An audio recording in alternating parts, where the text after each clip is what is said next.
This is Hidden Killers with Tony Brueski. Here now, Tony Brueski.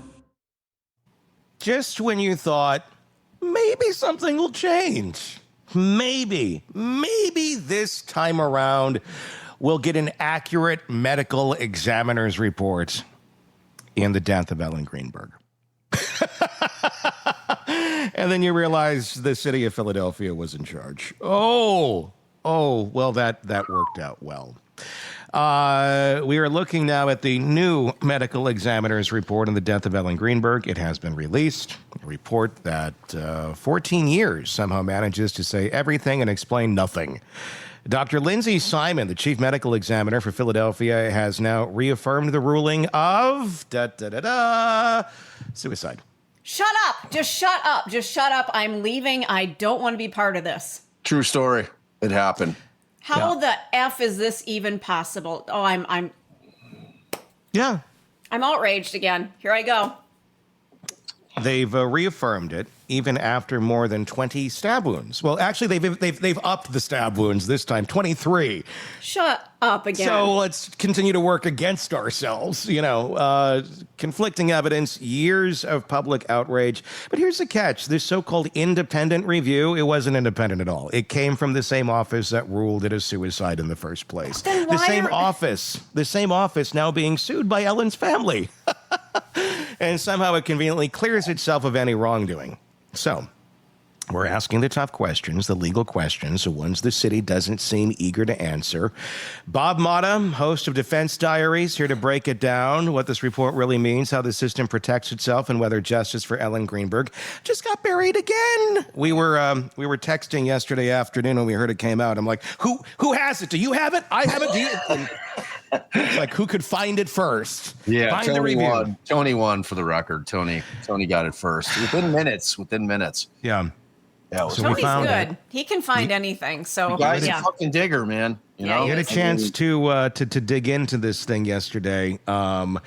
You got, obviously, you're of the legal mindset. I'm of the I host podcast mindset. So you have a little more insight into these sort of things. Bob, what just overall, when you saw this thing and you first had a chance to sink your teeth into it, what was your reaction?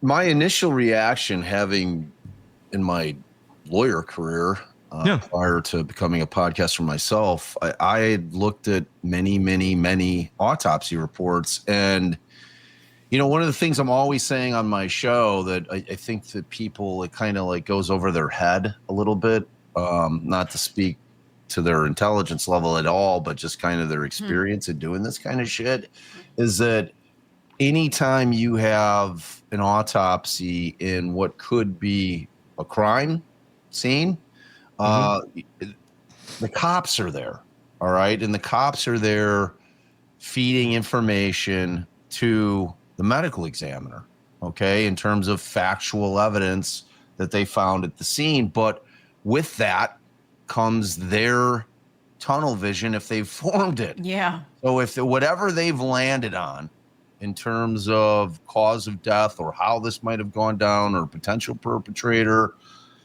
they're coming into the ME's office with it. So when I read this one, the first thing I thought is, God damn, this reads like a police report more than a medical examiner's report. It does. It is so heavy, fact-laden in terms of what the cops construe what happened that you can't not see that. Like, there's more kind of police report information in here than there is actual medical findings, in my estimation. I mean, it's lengthy. It's 32 pages long. And there is the entire theory of the police department in here, in terms of what happened. And they're stuck on this suicide finding. Why? We could have hours of conversation on. I don't get it, man. And before this came out, I watched the most recent. I think it was Hulu. It's one of the big streamers. Death in Apartment. 623 or whatever it is. Yep. And I walked away with the same feeling, like this doesn't feel at all like a suicide.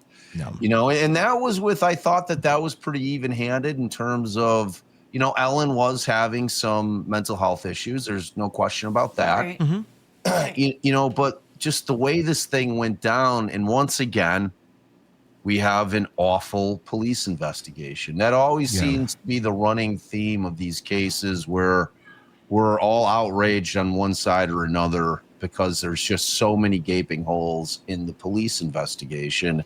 And this is a prime example of that. I mean, the fact that they not only allowed for, but advised the apartment manager to hire a fucking professional crime scene cleaning company come in and scour that fucking place is like beyond me. Who says that? I mean, like, how often is that? You know, I mean, obviously, people don't maybe realize this, but after the scene is done, it's up to you to clean up your space. The police don't do that for you. Right. So there usually is a point in time to which they may, we know these guys, they do this, but the time and place is important. It's not usually while the body is still on the ground. Yeah. Or hasn't been autopsied. Or autopsy. Yeah. You know what I mean? It's like, literally still the active scene, but they never looked at it. And this is what just gets me from the get-go. How on earth would you not look at this thing as a crime scene from the beginning? They solely seem to base this only on the fiance saying the door was locked from the inside. Oh, well, can't be a crime. Right. And the misinformation that they get from the fiance regarding the doorman walking him up back to the apartment.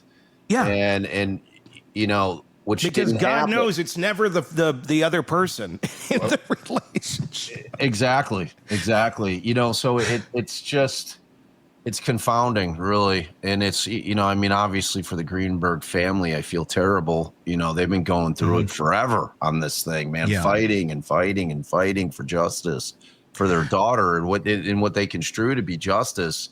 And it's really, really sad because, I mean, here's the bottom line, man. Like, no matter which way they come down on this ME's report, the evidence that was lost is lost. Mm-hmm. Yeah. You know what I'm saying? So you'll never be able to get that evidence in your own. Like, I would think if there was an honest, you know, true blue prosecutor, white hat wearing prosecutor that was like, look, I've looked at this thing, man, and I've come down on the side of this is not a suicide. You know, that they could probably get another independent, truly independent autopsy done. You know, the problem is with this thing, Tony, they're not even looking at the body anymore. No. Well, but here's Bob, here's what gets me. Yes, they lost a lot of evidence. They didn't. This was a really botched crime scene. They didn't collect evidence. They didn't treat it as a crime scene. Right, exactly. But what they did have and what they do have are descriptions of her stab wounds in places that she cannot physically reach. I mean, I feel like CSI Miami or something, Philadelphia, needs to come in here and do an actual episode on this. I don't know how much more we have to do on this, really. It's absurd. There's no way this woman did this to herself. Yeah, I mean, that's the evidence. I think if we were to like use AI to look up what is the average of women that commit suicide, do it by ultimately stabbing themselves in the heart. Siobhan talked about that. Our psychotherapist, she said hardly any. Right. No one does it like that. No, it's a wrist split. No, women don't do it like that. You know, I mean, that is a brutal way to kill yourself. And, you know, I mean, most women are going to pop pills. You know, maybe they'll do the gas in the car thing, you know, but to do it this way is just bizarre, man. And Todd's got the pictures up of basically a skeleton of, you know, where this is the area. This is the chart that shows where these stab wounds were, how deep they were. There's no way. The trajectory, a big long, is that a steak knife? It looks like a steak knife, which is probably about a 5-inch blade. Yeah, right? There's no way she could have gotten back so far behind her head to insert that at the base of her skull properly. How deep did N go in? Do we know? It hit the spinal cord, and that's the cut that everyone has been arguing and saying you couldn't have continued after that because you would have been incapacitated. Correct. But this is a new addition to the report that came out just the other day. They're saying, well, that might have been the original autopsy. Maybe they dug a little too deep, basically. Maybe they might have accidentally severed a little bit more than they intended to when they were doing the examination. Wow. That's the excuse. The excuse. So they're inept is what they're saying. Basically. That's what I'm saying. When you go in initially and they're performing the initial autopsy and you've got a cop or two in there and they're sitting there saying, well, like they're giving the ME the information that they had the door bar lock thing on, the thing that swings over, and that the boyfriend was escorted up by the guy downstairs, the doorman. And, in their mind, this thing's open and shut. There could have been in their mind, there's no one else that could have been in that apartment. There's no way that he would have done this beforehand. And it's simply based on one person's account. Insane. It's insane. It's like saying, well, Brian Koberger says he was stargazing. Couldn't have been him. Okay, case over. We're good. All right. Well, I'm glad Everybody we're going to work. home. Can we handle all cases like that going forward in Philadelphia? If somebody just says, well, nope, you're wrong. I wasn't there. Oh, well, I'm glad you cleared that up. Right. That's how this is handled. The reality is that's almost how all of them are handled. You know what I mean? Which always leads me to the question in this particular case, because you have some suspicious behavior from the fiance's family, not necessarily him at the time, but we can obviously get into the discussion about the 911 call, which is strange to say the least. But, the fact that they got the uncle coming back to the apartment and taking all of the fucking electronics is a big issue, especially in a time when we glean so much from people's devices. It's very suspicious. Do you think an attorney might know that those are very important objects that might have very important information on them, and if they're in the hands of someone that shouldn't be seeing them or they don't want to see them, could look rather incriminating? And he was there under the guise of, I need to get some stuff for the funeral. Okay, that's usually like artifacts of their stuff. Like, did you go get like her little figurines she liked, a favorite dress? Some pictures Maybe on the her wall. Makeup? Perfume, something. No, you took all of her digital devices, and then what did you show up to the funeral with off those digital devices? Which I'm going to take a wild guess and say you probably didn't have the passwords to, being the uncle that really wasn't very involved with Ellen in any way, shape, or form. But you're the one going in and taking this shit, right? It's weird, man. It's plain. Doesn't this scream of, and I want to say the fiance has not been charged. No. Let's throw that out there. No. But doesn't this scream of somebody is covering something up somewhere? I mean, this just big neon sign going, cover up, cover up. There's no way. I will go to my grave saying that this woman did not off herself. Period. Yeah. I think there's two ways of looking at it, though, too. Like, what is the cover up on here? I mean, is this, because there's ways you could look at this. Is it a cover up in terms of the law enforcement realizing, wow, we really dropped the ball, and just saying, it was a snowstorm and we were short staffed? That's probably not going to hold up very well long term. But that is why we were shitty at this to begin with. But that's not going to look good, so we're going to get sued, so we're just going to keep going down this path. Is it all to cover up incompetence? Is it to cover up a murder? I mean, that they know who committed it, and it's a favor for someone there at the scene? That's easy to go to. It seems to make the best movie of the week, although we don't know at the end of the day. There's a lot of weird, suspicious behavior, but that, again, there can be weird, suspicious behavior, and that's just how it looks. We've never had a way to parse all this out in any sort of trial form or investigation form. And at the same point, too, I'm going to play the devil's advocate here for the Sam. is if you had nothing to do with this. Let's just, I mean, because that's how it says right now. That's right. how the world is. Yep. It said he had absolutely nothing to do with this. If you had absolutely nothing to do with this and the investigators are not looking at you, I'm not going to raise my fucking hand. Right. And be like, dig into me more. Because how many people get wrongfully convicted when they didn't have anything to do with it? And you may be sitting there going, this evidence looks really bad. Like, I would easily be the person that they're going to say did this, even though I didn't. And they seem to like not be looking at me. So let them go and fuck up over here. And I'm just going to go over this way and be quiet and continue on with my life, which he did.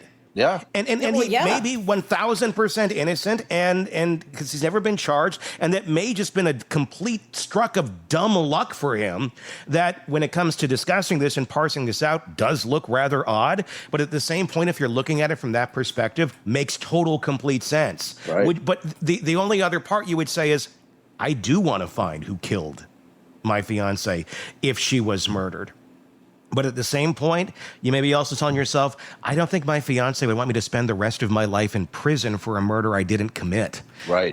Because that's the way that these cards are going to fall if I do raise my hand and go down that road. It could be a very calculated, very smart move. And if you're the attorney, if you're the uncle attorney taking the shit and they're allowed to do it, was that, do you think, more of just an opportunity on the part of the Goldberg family, of Sam and his uncle, where they're releasing the crime scene. And the uncle's like, let's get in there and get this shit out. I don't care what's on it, but let's just get it out. We're not going to get anything out there that's going to be misconstrued, so let's go fucking grab it. You know what I mean? Yeah. Because they weren't breaking the law doing anything. No, they weren't. I mean, that's the thing. crime scene was cleared. Like, the crime scene, by the time they went in, had already been cleaned. You know, were they just playing what made the most sense? Well, yeah, obviously. I mean, to be honest with you, I'd be doing the same fucking thing. You know, like as Sam and his family had done. I mean, if they're like, all right, they talked to me, you know, I gave them everything that I had in terms of what I knew, and they cleared the crime scene. And at that point, I had a conversation with my family, and my family was of the mindset, look, because the way that this shakes down, the reality is it's either Sam or it's nobody else, you know, because the one thing that they'll have is the video from the apartment. If there was some strange person that walked in, like I've never heard anything about any other potential suspects. And granted, they've never done that investigation wherein they've dug into all the video, I'm assuming. But, you know, in the minds of law enforcement, you'd have to know that it's either going to be me or no one if you're Sam, right? You know, I mean, there's not going to be this nefarious lurking person that just sneaks into the building basically because there's that doorman there, you know, and there are 11 cameras in the building, even though sadly there's none in the hallway. You know, I mean, it's like those little things all kind of lead up to, I can see why they did what they did in order to protect Sam. And it was probably the smart move. And there was nothing at the time untoward of it. But when you look back on it, when you have the Greenberg family saying, okay, this is fucking bullshit. My daughter didn't kill herself. And they're fighting and fighting and fighting. And then you look back at everything in retrospect, that's when things start to seem hinky, you know. But it's like you said, man, is there a world in which he didn't do this? Yeah, I mean, obviously there has to be. Like, I have to sit here with intellectual honesty and say, okay, well, I'm not a medical examiner. You know, I know that the thought of the way that she died with the injuries she sustained are implausible, but are they truly impossible? You know, I mean, I could take my arm and they're doable. They're doable. Like, you know what I'm saying? They're physically impossible but I don't is know not that they're true. doable with 23 stab wounds. I could see maybe one or two. Here's the reality of a lot of the stab wounds. Some of them are superficial. Correct. Some of them don't go very deep. Some certainly do. And then you get to the ones that are incapacitating, and then you get to new territory. But if we're to go by sheer, they're not all 23 are incapacitating stab wounds. Some are more like, you know, I could stab myself with this pen and go deeper. Yeah. So you do have some of that, but there are significant ones here. Yeah. That again, and then just the utter odds of this being that she did this to herself, which we talked about earlier, are insane. Well, and the coagulated blood that accumulated at one of the sites too, that looked like it had to be postmortem. How is this possible? How is this possible? I want somebody with a medical degree to walk me through this.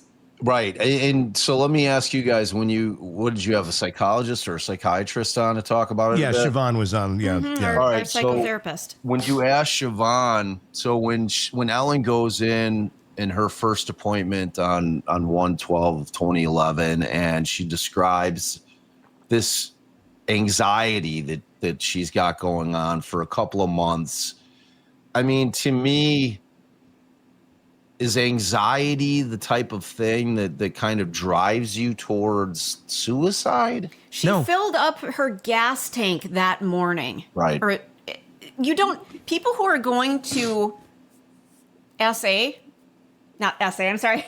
off themselves. I'm sorry, I went the wrong way. Unalive. Thank you. Yeah. Yes, I knew it was one of the words I'm not used to using. Yeah. We don't go in thinking, oh, I'm going to need gas in my car, especially if it's going to snow. I need to have a full tank. Right. We don't think like that. Right. That's not how you're thinking. You're not planning ahead. You are planning the end. People who are planning on ending their lives do not fill up their gas tanks. But a lot of, I'll play the counter on that. A lot of times it is a very spur of the moment decision when it happens. Exactly. It isn't always I'm planning this out for months and today's the day. It's like, I'm doing this now and boom. But she was a very meticulous person, though. She was a planner. Everything she did was planning. This seems like such a weird twist of events for this woman who was so meticulous. If she picked up a gun and did it, it would be questionable. But this makes the method is what makes this insane. Yeah. I mean, that's the thing that I think just drives everybody nuts about this case, is the method in which she did it, because it's so unusual. It's just it's not how women are typically going to unalive themselves. And here, anyone. I mean, but especially a woman. Especially a woman. Yes, we don't choose that route. Somebody brought up a point that she was making a fruit salad. I think that's an important feature as well. It is. Yeah. It is. You know, unless that's her last meal, but I can't imagine a fruit salad. It's going to be her last meal. You know, women are more like French fries, chocolate, and potato chips. Stacy would pick a meat stick. I'm just going to throw that. I think we're hearing much more about how Stacy would do this and what reality would be, because we're hearing like, yes! I do a meat stick. Well, we often, don't we all talk about, well, my last meal would be, if we're on death row or something. But death row, not necessarily right before I stab myself to death. Well, and why is she going to clean the fruit? Right. I mean, there's so many things that are lining up here that don't make any sense. If you're going to unalive yourself, why even bother cleaning the fruit? Just eat it. Right. Yeah. Yeah. I mean, there are things that simply don't add up. I mean, when you kind of look at it, and again, when you're looking and I don't know if our audience has been able to read through this, and I also realize that when consumers of true crime are kind of sucked into a story, you're typically hearing a side, right? Mm-hmm. And then from that side, who may or may not be biased, people are reaching their own conclusions based on the things that they've heard. So I'd recommend that everybody go out and read this thing for themselves. Everybody's going to come to the same conclusion. This thing really does read like a police report more than an ME's report. It's very, very heavy fact laden.